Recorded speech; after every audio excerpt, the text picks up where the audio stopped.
చెన్నై వండలూర్ కేలంబాక్కం మార్గంలో కండిగే అనే ఊరు దాటగానే మేల్కొట్టే ఊరు వస్తుంది. ఆ ఊరిలో శ్రీ మేఘాంబిక సమేత శ్రీ మేఘనాథేశ్వరుడు కొలువుతీరి ఉన్నాడు. ఇది చెన్నై తాంబరానికి 17 కిలోమీటర్ల దూరంలో ఉంది.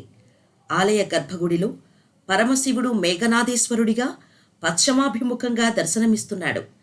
పశ్చిమముఖ శివలింగ రూప దర్శనం 1000 తూర్పు ముఖలింగాల దర్శనానికి సమానమైన పుణ్యాన్ని ప్రసాదిస్తుందని అంటారు.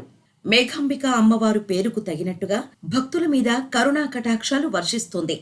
ఈ దేవిని భక్తి శ్రద్ధలతో పూజించిన వారికి సకల సౌభాగ్యాలు సిద్ధిస్తాయని భక్తుల దృఢ విశ్వాసం. దుర్వాస మహర్షి ఒక యాగం చేస్తున్న సమయాన వరుణుడు తన వినోదంగా ఆ యాగాన్ని భగ్నం చేసి బీభత్సమైన వర్షాలు కురిపించి తన శక్తిని ప్రదర్శించాడు. దానితో ఆగ్రహావేశాలతో దుర్వాస మహర్షి వరుణునికి తీవ్ర ఉష్ణతాపంతో బాధపడమని శపించాడు. శరీరమంతా భరించలేని ఉష్ణంతో బాధపడుతున్న వరుణుడు దుర్వాస మహర్షిని ప్రార్థించి శాప విమోచనం కోరాడు. దుర్వాస మహర్షి దయతో శాప విమోచన మార్గం తెలిపారు. ఆ విధంగా మేఘనాథేశ్వరుని ఆలయానికి వరుణుడు వచ్చి ప్రార్థించాడు. తాను అక్కడే నివాసం ఏర్పరచుకొని తన వాహనమైన మకరంతో మకర తీర్థాన్ని ఏర్పరచాడు.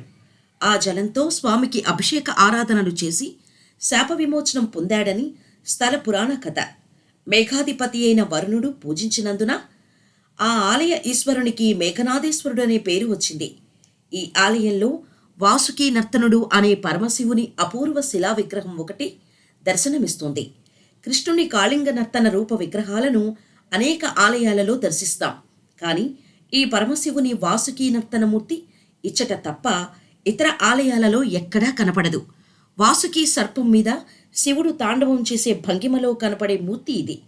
దేవతలు దానవులు వాసుకుని త్రాడుగా మేరు పర్వతాన్ని కవ్వంగా చేసుకుని క్షీరసాగర మదనం చేసిన కథ మనకు తెలుసు. తన వలననే దేవతలకు అమృతం లభించిందని వాసుకి గర్వంతో విర్రవీగాడు. పడగ విప్పి వాసుకి సర్పం కక్కిన విషం అందరినీ భయభ్రాంతులను చేసింది. అందరూ పరమేశ్వరుణ్ణి వేడుకున్నారు. పరమేశ్వరుడు వాసుకి తల మీదకెక్కి ఉగ్రతాండవం చేశాడు. ఈశ్వరుడి తాండవ వేగానికి తట్టుకోలేక వాసుకి పరమశివుణ్ణి శరణు వేడాడు. మహాదేవుడు వాసుకిని మన్నించి తన కంఠాభరణంగా ధరించి అనుగ్రహించాడు. ఈ గాథను తెలియచేసే మూర్తి వాసుకి నర్తనమూర్తి. ఈ మూర్తిని దర్శించి పూజించిన నాగదోషం ఈర్ష్యాసూయల నుండి విముక్తి కలిగిన శుభం పొందుతారని ఐహికం. ప్రదోషం రోజులలో ఈశ్వరునికి 108 శంఖాలతో అభిషేకం జరుగుతుంది. ఈ ఆలయంలో ముఖ్యంగా ఆయుర్వృద్ధికై మహామృత్యుంజయ హోమం జరుపుతారు. మార్కండేయ మహర్షి ప్రథమంగా జపించి ప్రసాదించిన 16 మూల మంత్రాలు పలు రూపాలుగా ఈ యాగంలో సమర్పించటం ఈ ఆలయ విశిష్టత.